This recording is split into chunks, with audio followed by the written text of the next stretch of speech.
اعوذ باللہ من الشیطان الرجیم بسم اللہ الرحمن الرحیم اللہم صلی علی سیدنا محمد وعلی آل سیدنا محمد وبارک وسلم۔ السلام علیکم ورحمۃ اللہ وبرکاتہ۔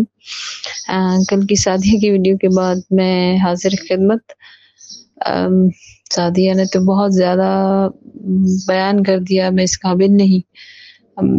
یہ ایسی درود کا رستہ ایک ایسا رستہ ہے اس پہ محبت سے چلنے والا، ادب سے چلنے والا، خلوص سے چلنے والا وہ سب کچھ پاتا ہے، جس کا عشر شیر بھی میں نے نہیں پایا، کیونکہ میں ابھی بھی اپنے درود میں وہ خلوص، وہ چاشنی، وہ محبت، وہ حق جو درود کا ہوتا ہے وہ ادا کرنے کی جو کوشش ہوتی ہے وہ نہیں پاتی۔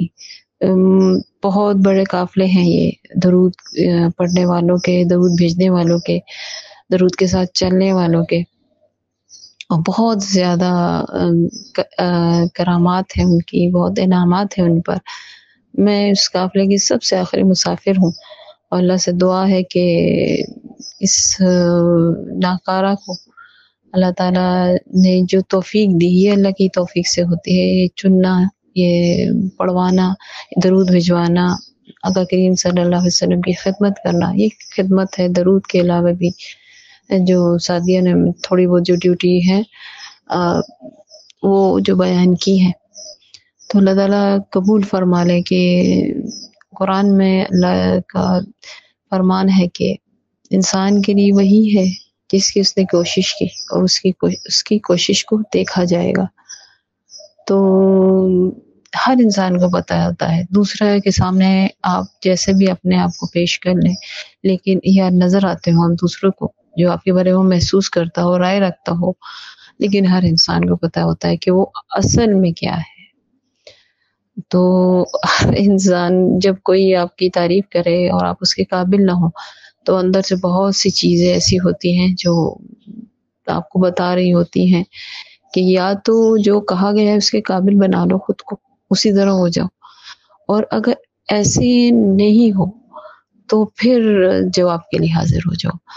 تو اللہ تعالیٰ ہمیں سب کو، جن کے بارے میں اچھے گمان کیا جاتا ہے، بہت اچھا گمان رکھتی ہے، ساتھ ہی خود اچھے انسان ہیں، کہ جو گمان رکھتے ہیں، جو گمان میرے بارے میں رکھا جا رہا ہے، اللہ تعالیٰ مجھے ایسا بنا دے اور قبول فرما لے۔ اس راہ میں درود کے سوالات اور جوابات کے بارے میں بھی سعدیہ نے کہا، انشاءاللہ تعالیٰ اس کی طرف بھی آئیں گے، جو اللہ تعالیٰ نے، جو اللہ کے علم سے، جو اللہ ہی کا علم ہے جو عطا کرتا ہے، جتنا میری اوقات ہے، جتنی میری اوقات ہے، جتنا مجھے اللہ نے اس راہ میں علم عطا کیا ہے، اس کے مطابق کوشش کروں گی کہ میں آپ کے سارے سوالوں کے جواب دے سکوں۔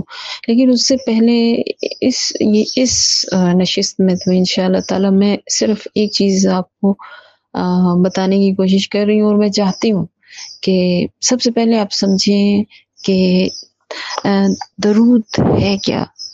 آپ نے ایک دفعہ اس بات کو سمجھ لیا اور پھر اس بات کو تسلیم کر لیا کہ ہاں درود وہی ہے جس کے بارے میں سمجھایا جا رہا ہے، تو انشاءاللہ تعالیٰ آپ کو آسانیاں ہو جائیں گی، بہت سی آسانیاں ہو جائیں گی۔ باقی ہم تو صدا لگانے والے ہیں، پیغام پہنچانے والے ہیں، منوانے والے نہیں ہیں۔ منوانے والی ذات اوپر ہے، اور زمین پر اوپر اللہ کریم ہے، اور زمین پہ نبی کریم صلی اللہ علیہ وسلم کی نظر کرم ہوتی ہے، تو سب کچھ سیدھا ہوتا جاتا ہے۔ تو میں یہی، جب بھی آپ سنتے ہیں نا کہ درود کیا ہے، درود سب کو پتہ ہے ایک دعا ہے۔ دیکھیے اس بات کو سمجھیں، اس راز کو سمجھیں، درود ہے دعا، اور درود ہم پڑھتے نہیں، ہم بھیجتے ہیں۔ درود ہدیہ دعا ہے جو نبی کریم صلی اللہ علیہ وسلم کی خدمت اقدس میں پیش کیا جاتا ہے ہماری طرف سے، ایک امت کی طرف سے۔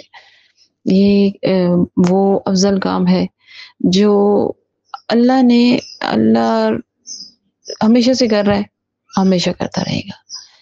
یہ ہماری اس سے بڑی خوش نصیبی کوئی نہیں ہے امت محمد صلی اللہ علیہ وسلم کی، کہ ہمیں اس کام میں شامل کیا گیا ہے، جو فرشتوں کا بھی کام ہے۔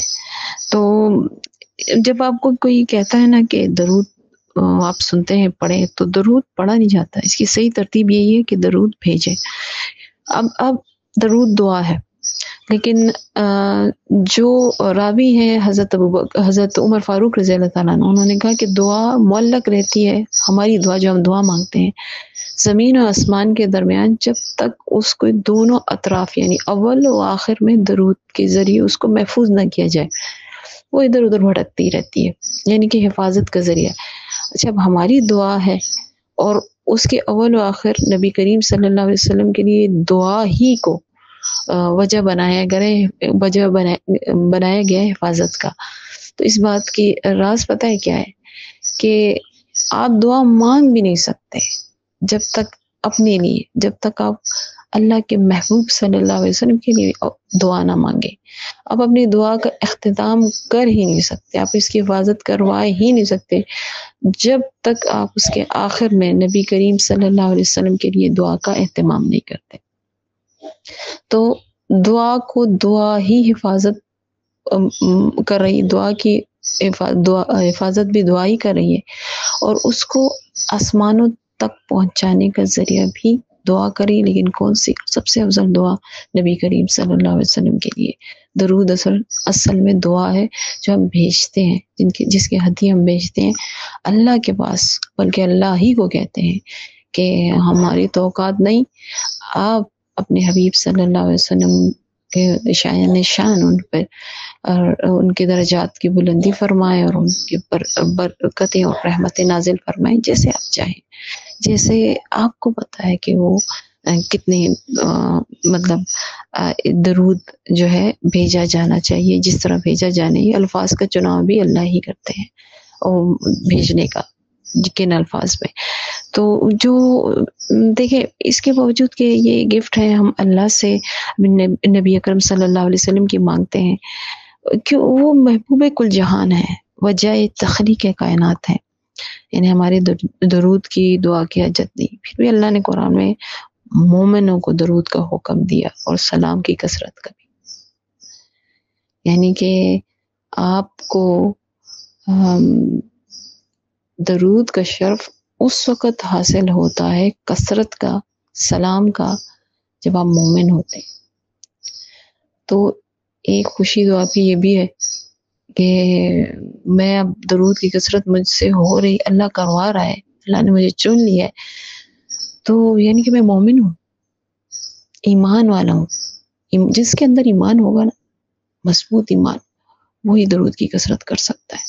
درود تو سب بھیجتے ہیں، تھوڑا بہت نماز کے اندر تھوڑا بہت پڑھ لیا، 10 بار 20 بار 100 بار، حالانکہ اس کی بھی بہت فضیلت ہے. لیکن کثرت جو ہوتی ہے نا، وہ کثرت اس پہ انشاءاللہ میں اگلی نشست پہ جاؤں گی، مطلب جب بھی اس کا نمبر آیا کہ کثرت سے کیا مراد ہے اور کیا کس طرح کی جاتی ہے. لیکن مطلب یہ آپ کے لیے اتنی بڑی خوشی کی بات ہے کہ اگر آپ صبح سے لے کے رات تک سوتے وقت تک مسلسل درود کی کثرت میں کرتے ہیں اور محبت میں کرتے ہیں، ادب میں کرتے ہیں، اطاعت میں کرتے ہیں، اللہ تعالیٰ کی فرمان برداری میں کرتے ہیں، تو آپ ایمان والے ہیں. مطلب آپ کی صبح بھی ایمان پہ ہو رہی ہے اور آپ کا رات بھی کا اختتام بھی، دن کا اختتام بھی، رات بھی ایمان پہ ہی ہو رہی ہے.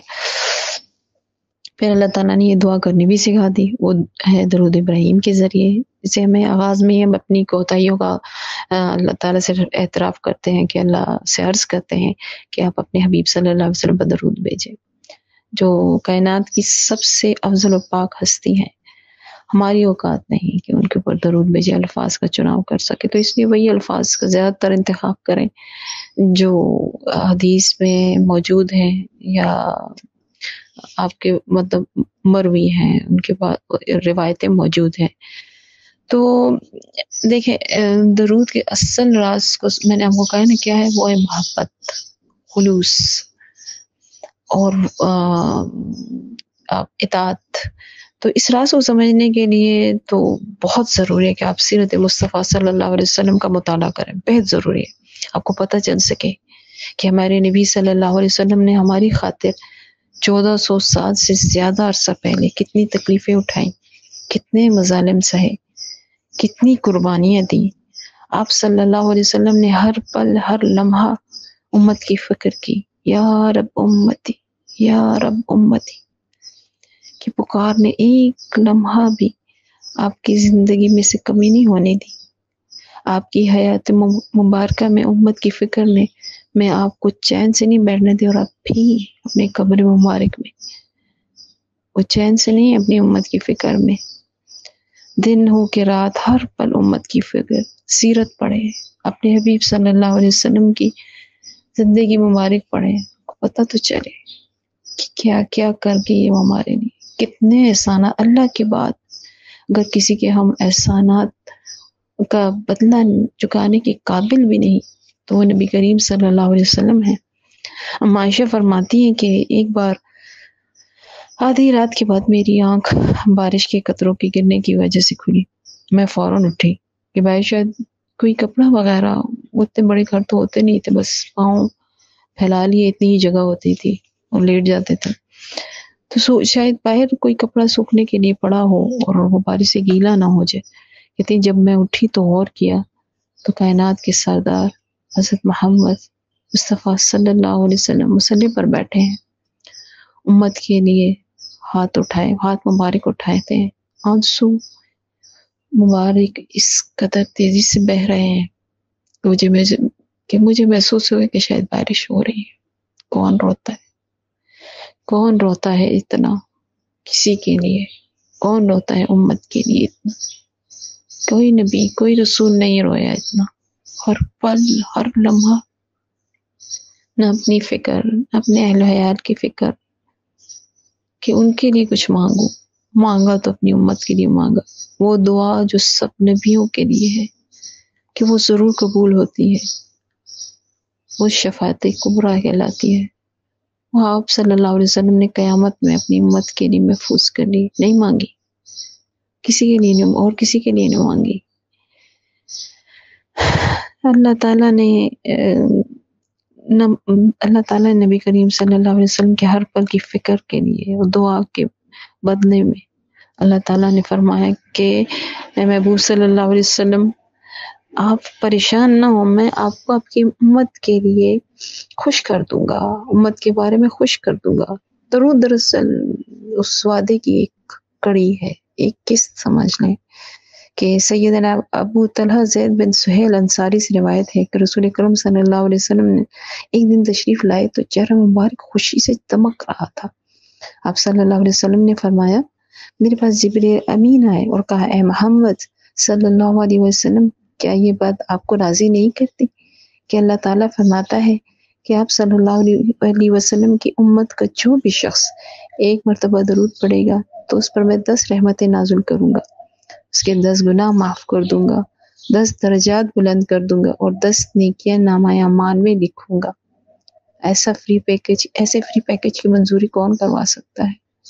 کوئی بھی نہیں۔ اللہ کی قسم یہ دنیا کی لذتیں، راحتیں، عزتیں، دولتیں سب مل کر بھی اس خوشی، اس سرور، اس سکون کا مقابلہ نہیں کر سکتی جب ایک امتی خالصتاً اللہ کے حکم کی تعمیل نبی اکرم صلی اللہ علیہ وسلم کی محبت میں درود کے ہدیے بھیجتا ہے۔ درود بھیجیے بس، صرف یہ سوچ کر کہ بہت احسانات ہیں، کثرت سے آپ کا کام درود و سلام بھیجنے کا ہے۔ ہر اجرت اور جزا سے پاک ہو کر درود بھیجیے، باقی مالکوں پر چھوڑ دیں۔ آپ بہت کم کی خواہش رکھتے ہوں گے، کوئی بھی حاجت ہوگی نا اپنی اوقات کے مطابق ہی مانگیں گے نا، مگر وہاں تو کریم ذاتوں کے پاس آپ کے ہدیے جا رہے ہیں جو وعدوں کے خلاف نہیں کرتے۔ جب اللہ نے نبی کریم صلی اللہ علیہ وسلم کو گارنٹی دے ہی دی کہ میں آپ کو آپ کی امت کے بارے میں خوش کر دوں گا تو ایسا ہی ہوگا، یقین کامل رکھیے۔ درود کے تمام فیوز آپ کو ملیں گے، آپ صرف اپنی نیت محبت، اطاعت اور فرما برداری کی رکھیں۔ جب بھی درود کا ہدیہ بھیجیں کریمین ذات کی شان کے مطابق ہدیے کا جواب ضرور آئے گا انشاءاللہ تعالی۔ بس محبت، اخلاص، توجہ اور ادب سے، کثرت سے ہر پل درود کے نذرانے آقا کریم صلی اللہ علیہ وسلم کی بارگاہ علی شان میں پیش کریں۔ اس بات پر خوش ہو جائیں کہ آپ کے والد کے نام کے ساتھ ہر درود پر آپ کا نام بھی آقا کریم صلی اللہ علیہ وسلم کے سامنے فرشتہ پکارتا ہے۔ اس سے بڑا کون سا فیض ہوگا؟ اس سے بڑا کون سا انعام ہوگا کہ ہم جیسے گناہگار سیاکار امتی کا کہ وہ گمان میں بھی ہوگا، یا ہو سکتا ہے کہ آقا کریم صلی اللہ علیہ وسلم آپ کے درود کی وجہ سے آپ کو پہچانتے ہیں، ناموں کے ساتھ، آپ کے والد کے ناموں کے ساتھ، آپ کے چہرے بھی ان کے سامنے پیش ہوتے ہیں۔ اس سے بڑی سعادت اللہ کی قسم کوئی نہیں، کوئی بھی نہیں۔ آپ کو چنا گیا ہے اگر کثرت درود کے لیے، تو اللہ کی قسم اس وقت آپ سے بڑھ کر اس عرش کے نیچے اور اس فرش کے اوپر کوئی مخلوق بھی خوش نصیب نہیں۔ اپنی خوش بختی کو پہچانیے، کثرت درود کیجیے، بہت کیجیے۔ مشکلات آتی ہیں، مشکلات تو آئیں گی، ہم آزمائشوں کے لیے پیدا ہوئے ہیں۔ اللہ نے قرآن میں بہت واضح فرما دی کہ وہ ہمیں کہاں کہاں آزمائے گا۔ آزمائشیں تو کم نہیں ہوں گی، آزمائشیں تو چلیں گی۔ ہاں یہ ہوگا کہ کثرت درود سے آزمائش سے گزرنا آسان ہو جائے گا، آپ ایسے گزر جائیں گے، وہ علم بھی نہیں ہوگا۔ یہ ہوتا ہے، یہ نہیں ہوتا کہ سب کچھ ختم ہو جاتا ہے، سلسلہ تو چلتا ہے۔ حکم تو میرے رب کا ہی چلے گا، اس کے ہی فیصلے چلیں گے۔ تو کب آپ کی آزمائش کو ختم ہونا ہے، کب آپ کو اس ریوارڈ ملنا ہے، یہ اللہ تعالیٰ کو پتہ ہے، اور وہ بہترین اس کا علم ہے، وہی جانتا ہے، ہم نہیں جانتے۔ تو بس سب چیزوں سے بیگانہ ہو کر کثرت درود کریں، اپنے نبی کریم صلی اللہ علیہ وسلم محبت کا اظہار کریں۔ یہ سب سے خوبصورت اور آسان ذریعہ ہے محبتوں کا۔ اللہ تعالیٰ سے دعا ہے کہ اللہ تعالیٰ آپ کو آسانی عطا فرمائے اور آسانیاں تقسیم کرنے والا بنائے۔ اپنی دعاؤں میں ہم سب کو، خصوصاً امت محمد صلی اللہ علیہ وسلم کو یاد رکھیے۔ السلام علیکم ورحمۃ اللہ وبرکاتہ۔